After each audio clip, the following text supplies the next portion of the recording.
Hello class. तो इस class में जो हम शुरू करने वाले हैं वो है ग्रेविमेट्रिक एनालिसिस। इससे प्रीवियस क्लास में हमने इसके बारे में थोड़ा सा इंट्रोडक्शन जाना था कि ग्रेविमेट्रिक एनालिसिस क्या है। तो अभी हम इसका इंट्रोडक्शन, इसकी डेफिनेशन, क्यों करते हैं, ज़रूरत क्या है, इसका प्रिंसिपल और थ्योरी और इसके साथ ऑब्जेक्टिव्स तक समझने की कोशिश करेंगे इस क्लास में। तो फर्स्टली अगर हम इसके इंट्रोडक्शन की बात करें तो ग्रेविमेट्रिक एनालिसिस एक एनालिटिकल केमिस्ट्री के क्वांटिटेटिव एनालिटिकल टेक्निक है। साफ साफ समझ में आ रहा है क्वांटिटेटिव है, मीन्स हम नंबर्स में डील करेंगे इसके मॉलिक्यूल्स को। एंड इसका यूज़ किसी सैंपल में प्रेजेंट किसी भी पर्टिकुलर सब्सटेंस या किसी एनालाइट की एग्जैक्ट अमाउंट या कॉन्सेंट्रेशन डिटरमाइन करने के लिए किया जाता है। तो इस मेथड में एनालाइट को सीधे वे नहीं किया जाता है, बल्कि पहले उसे किसी सुइटेबल केमिकल रिएक्शंस के थ्रू ऐसे प्योर, स्टेबल और स्पैरिंगली सॉल्युबल कंपाउंड में कन्वर्ट किया जाता है जिसे हम आसानी से अलग करके ड्राई या इग्नाइट करके उसको कांस्टेंट वेट तक लाया जा सके। इसके बाद जो भी हमें कंपाउंड मिलता है उसको एक्यूरेटली वे करते हैं और उसे उसके वेट से ओरिजिनल एनालाइट की मात्रा जो है वो कैलकुलेट की जाती है। सिंपल लैंग्वेज में सैंपल हमारा नोन होगा, फिर केमिकल रिएक्शन कराएंगे हम, उसकी प्रेसिपिटेट बनेगा, एक स्टेबल प्रोडक्ट बनेगा, उसको फिल्टर करेंगे, वॉश करेंगे, ड्राई करेंगे या इग्नाइट किसी भी तरीके से कर लेंगे एंड देन उसको वे करके कैलकुलेट कर लेंगे। एग्जांपल के लिए मान लो अगर किसी सॉल्यूशन में क्लोराइड आयंस की जो मात्रा ये डिटरमाइन करनी है तो उसमें सिल्वर नाइट्रेट AgNO3 ऐड करके हम क्लोराइड को इनसॉल्युबल सिल्वर क्लोराइड प्रेसिपिटेट में कन्वर्ट कर सकते हैं। अब सिल्वर और जब क्लोराइड ये दोनों साथ में मिलते हैं तो एक इनसॉल्युबल प्रेसिपिटेट बनता है सिल्वर क्लोराइड का, और जो बॉटम में आके बैठ जाता है। AgCl को फिल्टर करके हम क्या करेंगे, वॉश करेंगे, उसको ड्राई करेंगे, एक्यूरेटली वे कर लेंगे, फिर AgCl के वेट से सैंपल में प्रेजेंट क्लोराइड की जो ओरिजिनल क्वांटिटी है फिर ये कैलकुलेट की जाती है।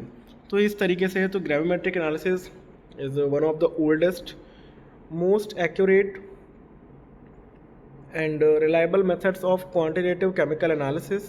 The term gravimetry is derived from the Latin word gravis, means weight. ये चीज़ें मैंने आपको बताया था। In this method, the amount of analyte is determined by measuring its mass, means weight, after converting it into a pure, stable compound of known composition. Unlike volumetric analysis, which depends on measuring the volume of standard solution, gravimetric analysis is based on precise weighing. Because weighing can be performed with very high accuracy, gravimetric methods provide highly precise and reproducible results. अभी खैर चलो, अभी ये किस किस फंडे में use होगा ये तो हम बाद में बात करेंगे। सबसे पहले डेफिनेशन की बात करते हैं। So it's a quantitative analytical method in which the amount or concentration of an analyte is determined by converting it into a pure, stable, insoluble compound of known chemical composition, which is then separated, dried or ignited, accurately weighed and used to calculate the quantity of the original analyte. So gravimetry analysis वो quantitative analytical method जिसमें किसी sample में present analyte की मात्रा को उसके pure और definite composition वाले कंपाउंड के एक्यूरेटली मेजर्ड मास से डिटरमाइन किया जाता है। तो इसमें जो मेन बेस है वो हमारा मास है, मीन्स वेट मेजरमेंट होता है, इसीलिए इसे हम ग्रेविमेट्रिक कहते हैं। सो ग्रेविमेट्री मीन्स ग्रेविटास, और ग्रेविटास का मतलब वेट या फिर मास, अर्थात इस एनालिसिस में वेट मेजरमेंट सबसे इम्पॉर्टेंट फैक्टर है। अब बात ये आती है कि ग्रेविमेट्रिक एनालिसिस हम करते क्यों हैं। प्रिंसिपल थोड़ा सा बाद में समझेंगे, प्रिंसिपल थ्योरी सबसे पहले हम यही समझ लेते हैं क्यों करते हैं, ठीक है।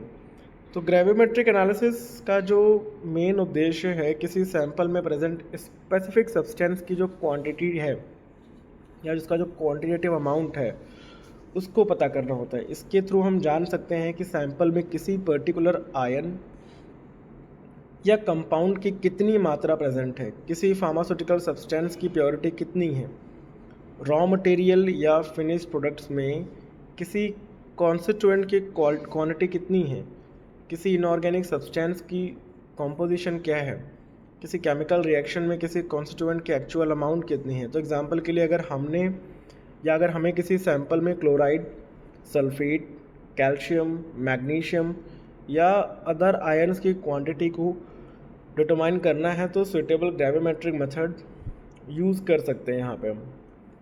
And we can talk about the need for gravimetric analysis. So gravimetric analysis की जो नीड है ये मेनली एक्यूरेट क्वांटिटेटिव डिटर्मिनेशन के लिए होती है। वैसे बहुत सारे पॉइंट्स आपको मिलेंगे, required because provides one of the most accurate methods for the quantitative determination of many substances. The major reasons include it provides highly accurate and precise results. It does not require standard solutions. It is useful for analyzing metals and inorganic ions. It is suitable for determining purity and composition. It serves a reference method for validating other analytical techniques. So firstly, quantitative estimation, किसी substance की केवल presence का पता करना ये sufficient नहीं होता है, उसकी एग्जैक्ट क्वांटिटी भी जाननी होती है। तो ग्रेविमेट्रिक एनालिसिस इस क्वांटिटेटिव एस्टिमेशन में हमें हेल्प करेगा। उसके अलावा प्योरिटी डिटर्मिनेशन, फार्मास्यूटिकल और केमिकल सब्सटेंसेस में इम्प्योरिटीज़ की प्रेजेंस हो सकती है। सो ग्रेविमेट्रिक मेथड का यूज़ कुछ स्पेसिफिक कॉन्स्टिट्यूएंट्स या फिर इम्प्योरिटीज़ की जो मात्रा है इसको डिटरमाइन करने में किया जा सकता है। एंड एक्यूरेट एनालिसिस, जैसे मैंने अभी बोला, अगर प्रॉपर प्रोसीजर फॉलो किया जाए तो ग्रेविमेट्रिक एनालिसिस हाईली एक्यूरेट और रिलायबल रिजल्ट्स दे सकता है। बाकी स्टैंडर्डाइजेशन मैंने बताया, रेफरेंस मेथड जो बताता है ये, और quality control. So laboratory of pharmaceutical quality control analysis में किसी मटेरियल की कंपोजिशन वेरीफाई करने के लिए क्वांटिटेटिव एनालिटिकल मेथड्स की ज़रूरत पड़ती है। सो ग्रेविमेट्रिक एनालिसिस हमें इसमें बेसिकली यूज़फुल हो सकता है। एंड रेफरेंस मेथड में कुछ कंडीशंस में ग्रेविमेट्रिक मेथड को हाईली रिलायबल मेथड्स माना जाता है और दूसरे एनालिटिकल मेथड्स को वैलिडेट या कंपेयर करने में हम रेफरेंस का यूज़ कर सकते हैं। ओके, अभी हम बात करेंगे इसके प्रिंसिपल के बारे में। ठीक है, थोड़ा सा ऊपर नीचे चीज़ें चल रही हैं, बट एनीवेज ग्रेविमेट्रिक एनालिसिस का जो बेसिक प्रिंसिपल यही है कि the analyte is converted into a pure stable compound of known composition which is separated, dried or ignited to constant mass, accurately weighed, and the amount of analyte is calculated from the mass and chemical stoichiometry. इसे step by step समझो। सबसे पहले analyte की पहचान करना। ठीक है, आप जो भी चीज़ें यहाँ पर लिखी हैं सब वही लिखा हुआ है जो मैं आपको बताऊँगा। सबसे पहले सैंपल में जिस सब्सटेंस की जो क्वांटिटी डिटरमाइन करनी है उसको एनालाइट कहते हैं। क्या? जिस सब्सटेंस में सैंपल में जिस सब्सटेंस की क्वांटिटी को डिटरमाइन करना है उसे हम एनालाइट कहते हैं। एग्जांपल के तौर पे अगर हमें क्लोराइड डिटरमाइन करना है तो एनालाइट क्या हो जाएगा हमारा? Chloride ion. एंड उसके बाद क्या होगा? Chemical reaction. एनालाइट को एक सुटेबल रिएजेंट के साथ में रिएक्ट कराया जाता है ताकि वो किसी इनसॉल्युबल या इजीली सेपरेबल कंपाउंड में कन्वर्ट हो जाए। एग्जांपल के तौर पे क्लोराइड आयन या फिर सिल्वर आयन जब ये रिएक्ट करेंगे तो आप क्या देख रहे हो? सिल्वर क्लोराइड जो कि प्रेसिपिटेट बन रहा है। यहाँ क्लोराइड आयन को सिल्वर क्लोराइड में कन्वर्ट किया जाता है। अब क्या होगा? प्रेसिपिटेशन का फॉर्मेशन होगा, है ना। रिएक्शन के बाद बनने वाले इनसॉल्युबल सॉलिड को हम प्रेसिपिटेट कहते हैं। एग्जांपल में जो आप स्क्रीन पर देख रहे हो सिल्वर क्लोराइड, ये क्या है? ये प्रेसिपिटेट है। अब प्रेसिपिटेट आइडियली क्या होना चाहिए? प्योर होना चाहिए, डेफिनेट केमिकल कंपोजिशन वाला होना चाहिए, स्टेबल होना चाहिए, आसानी से फिल्टर होना चाहिए। एनालाइट को क्वांटिटेटिवली रिप्रेजेंट करना चाहिए। अब चलो ठीक है, हमें प्रेसिपिटेट मिल गया। अब हम क्या करते हैं? फिल्टर करते हैं।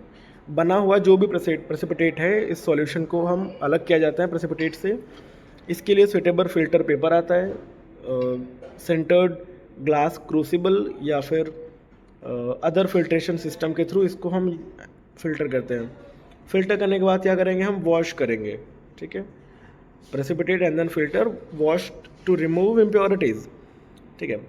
अब वॉश करने के लिए क्या, प्रेसिपिटेट को सुटेबल वॉशिंग लिक्विड से वॉश किया जाता है, ऐसा नहीं कि अपने पानी से वॉश कर दिया, ठीक है। सुटेबल वॉशिंग लिक्विड से वॉश किया जाता है ताकि उसके ऊपर या अंदर मौजूद जो भी सॉल्युबल इम्प्योरिटीज़ हैं, एक्सेस रिएजेंट हैं या फिर अनवांटेड आयन्स हैं, ये रिमूव हो जाए। लेकिन वॉशिंग ऐसी होनी चाहिए कि प्रेसिपिटेट खुद डिज़ोल्व ना हो।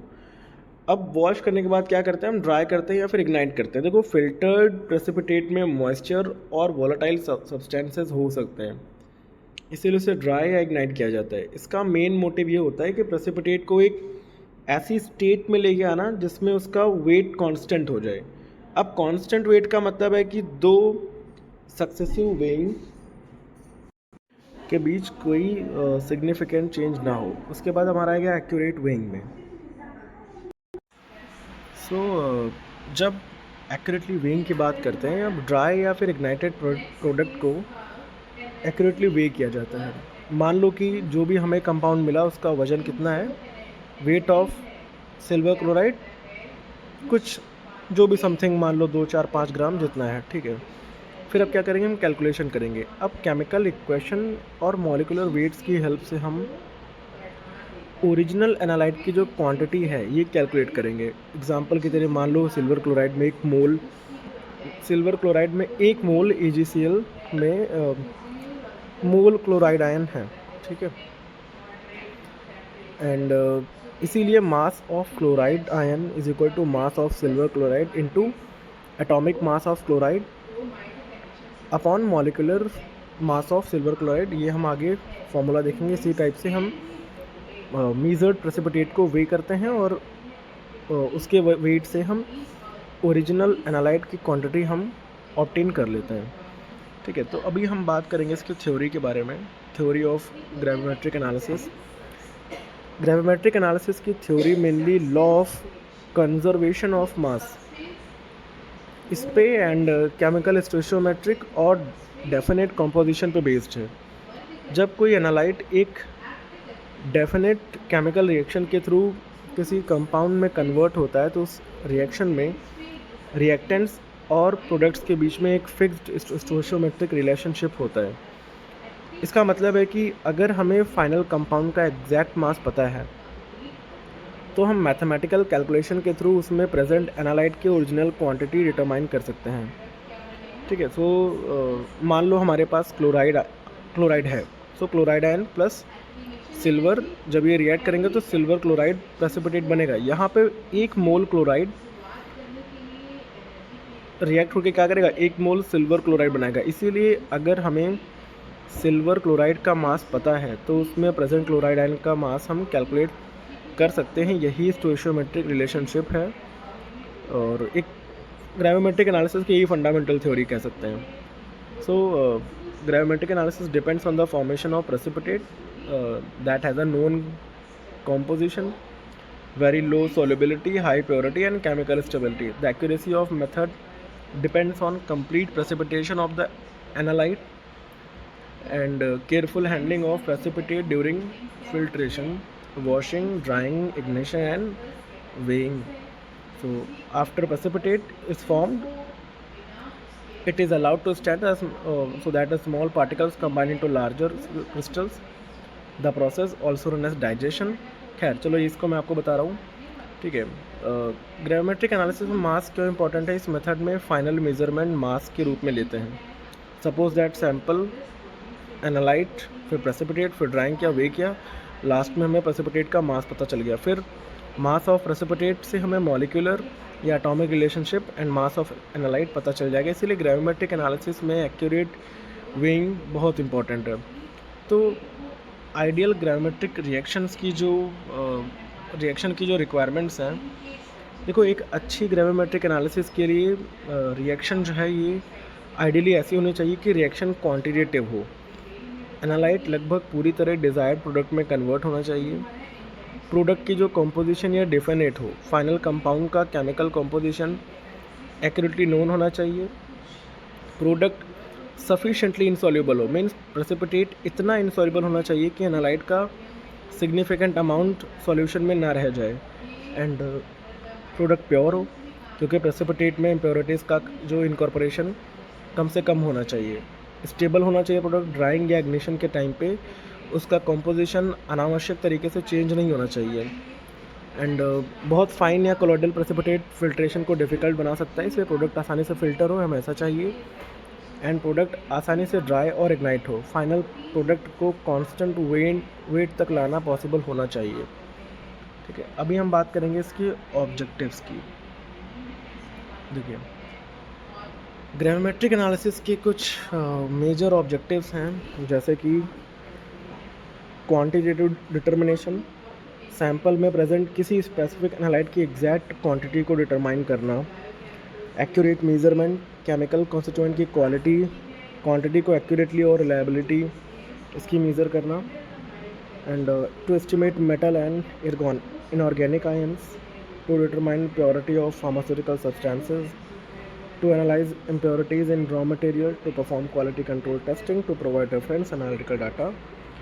तो प्योरिटी असेसमेंट मैंने बताया, किसी सब्सटेंस या मटेरियल की प्योरिटी और कंपोजिशन को असेस करना, केमिकल कंपोजिशन को डिटरमाइन करना, सैंपल में प्रेजेंट पर्टिकुलर एलिमेंट या फिर आयन की मात्रा निर्धारित करके उसकी कंपोजिशन को अंडरस्टैंड करना, क्वालिटी कंट्रोल, फार्मास्यूटिकल और केमिकल मटेरियल्स की क्वालिटी और स्पेसिफाइड कंपोजिशन वेरीफाई करना, analytical verification, other analytical method से जो रिजल्ट्स ऑब्टेन होते हैं उनको वेरीफाई करना या कंपेयर करने के लिए हमें रिलायबल क्वांटिटेटिव डाटा प्रोवाइड करना।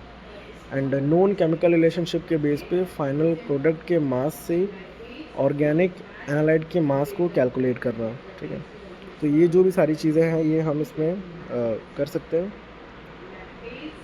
अभी नेक्स्ट हम बात करेंगे इसमें types of gravimetric analysis.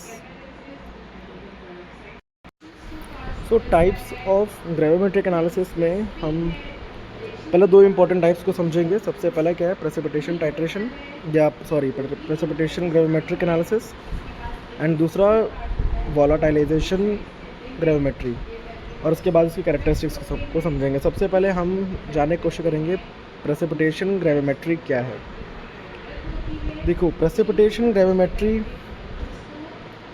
Analysis का सबसे कॉमन और एक इम्पॉर्टेंट टाइप है।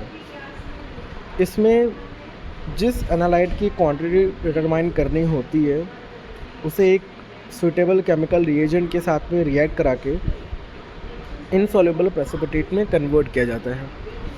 तो इस प्रेसिपिटेट को फिर फ़िल्टर करेंगे, वॉश करेंगे, ड्राई, इग्नाइट, वे, यही सब करेंगे, और उसके बाद एक्यूरेटली मेजर्ड मास से ओरिजिनल एनालाइट की क्वांटिटी कैलकुलेट की जाएगी। सो इसका जो प्रिंसिपल है कि the analyte is quantitatively precipitated as a pure, stable and sparingly soluble compound of known composition, and the mass of the precipitate is accurately measured to determine the amount of analyte। देखो, सबसे पहले analyte को solution में रखा जाएगा, एक suitable reagent add किया जाएगा जो एनालाइट के साथ में रिएक्ट करके इंसॉल्युबल कंपाउंड बनाएगा। एनालाइट एक इंसॉल्युबल सॉलिड के रूप में प्रेसिपिटेट हो जाएगा।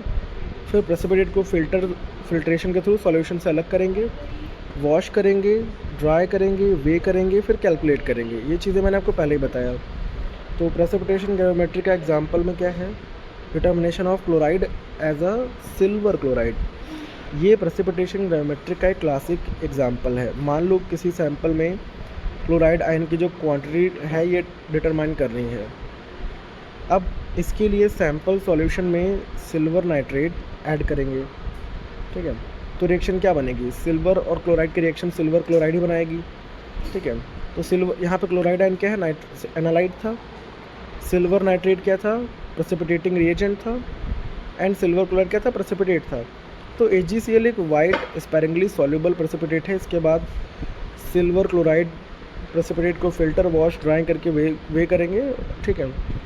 एंड खैर मान लो हमें 0.287 ग्राम AgCl मिल गया। अब सिल्वर क्लोराइड के मॉलिक्यूलर मास को क्लोरीन के एटॉमिक मास की हेल्प से क्लोराइड की क्वांटिटी कैलकुलेट की जा सकती है। So mass of chloride ion is equal to mass of silver chloride into atomic mass of chloride upon mass of molecular mass of silver chloride। खैर ये formulas हम आगे डिटेल में जब पढ़ेंगे तो वहाँ देख लेंगे इसको। तो इसके अलावा दूसरे एग्जांपल्स क्या हैं? Sulphate as barium sulphate, calcium as calcium oxalate, ठीक है, मैग्नीशियम एज MgNH4PO4, जिससे आगे सुटेबल स्टेबल विंग फॉर्म में कन्वर्ट किया जा सकता है वैसे, ठीक है। एंड खैर दूसरा बात करेंगे हम वॉलेटाइलाइजेशन ग्रेविमेट्री। अब दूसरा इंपॉर्टेंट टाइप हमारा यही है। वॉलेटिलाइजेशन ग्रेविमेट्री में एनालाइट को प्रेसिपिटेट के रूप में वे करने के बजाय सैंपल को हीट या सुटेबल केमिकल ट्रीटमेंट दिया जाता है ताकि एनालाइट या फिर एनालाइट से रिलेटेड कंपोनेंट वॉलेटाइल फॉर्म में बाहर निकल जाए। तो इस प्रोसेस के टाइम पे होने वाले मास चेंज या वॉलेटाइलाइज्ड सब्सटेंस के मास को मेज़र करके एनालाइट की क्वांटिटी डिटरमाइन की जाती है। एंड सो सिंपल डेफिनेशन क्या है कि volatilization gravimetry is a gravimetric method in which the analyte or a component associated with the analyte is converted into a volatile substance and removed, and the amount of analyte is determined from the resulting change in mass or from the mass of volatile product, ठीक है। तो okay, तो वॉलेटाइलाइजेशन gravimetry का अगर मैं आपको principal बताऊं तो इसमें basically a component of a sample is converted into the volatile substance। volatile substance ऐसे substance होते हैं जो specific temperature पे evaporate हो जाते हैं liquid form से, ठीक है।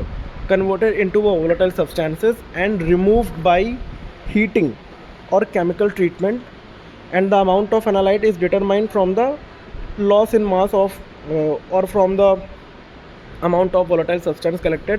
देखो इसमें दो अप्रोचेस हो सकती हैं, एक तो डायरेक्ट मेथड और दूसरा इनडायरेक्ट मेथड। डायरेक्ट मेथड में क्या होता है, वॉलेटाइल सब्सटेंस को किसी सुटेबल एब्जॉर्बेंट में कलेक्ट किया जाएगा और एब्जॉर्बर का वेट इंक्रीज मेज़र किया जाएगा। दूसरा जो इनडायरेक्ट मेथड है, सैंपल को हीट करके वॉलेटाइल कंपोनेंट रिमूव किया जाता है और सैंपल के मास में हुई लॉस को डिटरमाइन किया जाता है, ठीक है। अब एग्जांपल क्या है वॉलेटाइल ग्रेविमेट्री के, जैसे कि moisture determination, water of crystallisation, carbon dioxide estimation, determination of volatile impurities, ठीक है। तो किसी सैंपल में मॉइस्चर या वाटर की क्वांटिटी को डिटरमाइन करने के लिए सैंपल को कंट्रोल्ड हीटिंग कंडीशंस में ड्राई किया जाता है, ठीक है। ये भी आपको बताऊंगा आगे मैं। एंड खैर अभी जो नेक्स्ट है हम बात करेंगे इसकी आइडियल कैरेक्टरिस्टिक्स, ठीक है। Very low solubility ideal precipitate की बात करें, ठीक है। High chemical purity, definite chemical composition, large crystal size, easy filtration, easy washing, stability during drying और ignition, no decomposition during heating, non hygroscopic nature. ये सारी चीज़ें हैं कि हर प्रेसिपिटेट ग्रेविमेट्रिक एनालिसिस के लिए सुटेबल नहीं होता है। एक आइडियल ग्रेविमेट्रिक प्रेसिपिटेट में कुछ स्पेसिफिक कैरेक्टरिस्टिक्स होने चाहिए ताकि एनालिसिस एक्यूरेट और रिलायबल हो। तो आइडियल प्रेसिपिटेट वाटर या रिएक्शन मीडियम में बहुत कम सॉल्युबल होना चाहिए, क्योंकि अगर प्रेसिपिटेट काफ़ी ज़्यादा सॉल्युबल होगा तो उसका कुछ हिस्सा सॉल्यूशन में रह जाएगा, ठीक है। उसके अलावा प्रेसिपिटेट जितना पॉसिबल हो उतना प्योर हो, है ना। आइडियल प्रेसिपिटेट का जो डेफिनेट और नॉन केमिकल फार्मूला होना चाहिए, एग्जांपल के तौर पर जैसे कि AgCl वगैरह, ठीक है, इस टाइप से। एंड ईजिली फिल्टरेबल हो, प्रेसिपिटेट के पार्टिकल्स आइडियली लार्ज और क्रिस्टलाइन होने चाहिए ताकि उन्हें आसानी से फिल्ट्रेशन के थ्रू हम अलग कर सकें, ठीक है। बहुत छोटे कोलॉइडल पार्टिकल्स फिल्टर पेपर से पास हो जाते हैं एंड फिल्ट्रेशन स्लो कर सकते हैं, वॉशिंग डिफ़िकल्ट बना सकते हैं, इम्प्योरिटीज़ रिटेन कर सकते हैं। इसीलिए गुड ग्रेविमेट्रिक प्रेसिपिटेट ईजिली फिल्ट्रेबल होना चाहिए एंड ईज़िली वॉशेबल होना चाहिए। प्रेसिपिटेट को वॉशिंग के थ्रू इम्प्योरिटीज़ और एक्सेस रिएजेंट से आसानी से क्लीन किया जा सके। ठीक है, स्टेबल ड्यूरिंग ड्राइंग या stable during ignition, high molecular mass, specific precipitation, बहुत सारी चीज़ें इसमें आ जाती हैं हमारी कैरेक्टरिस्टिक्स में। खैर, तो यहीं पे रखते हैं, बाकी जो रहेगा हम मिलेंगे आपसे नेक्स्ट क्लास में। थैंक यू एंड वेलकम, जिसमें हम स्टेप्स को पढ़ेंगे ग्राविमेट्रिक एनालिसिस में कैसे क्या होगा।